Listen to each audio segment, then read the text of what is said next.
Hello guys and welcome to Tech Tricks tutorial. In today's video, I will show you the step-by-step tutorial on how to fix Windows 11 block screen with cursor after login.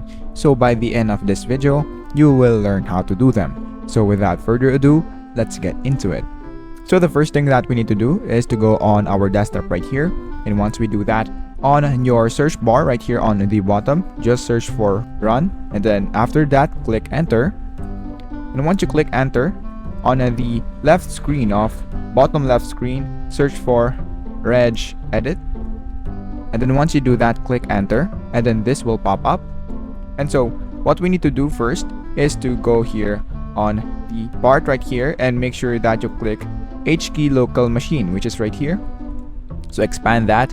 And then after that, look for software, which is right here. So also expand that. And then just scroll down until you see Microsoft, which is right here. So expand that. And then after that, look for window NT, which is right here. So also expand that. And then also for the current version, once you click Windows NT, open current version, then this will also pop up. And then the next thing that we need to do is to look for WinLogon. After that, just click WinLogon right here. And then these entries will pop up on the right screen. Then after that, look for shell. After that, double click and make sure that the value data that is typed on your value is explorer.exe. So if your data isn't explorer.exe, all you have to do is to change it and type exe. And then once you're done, just click enter.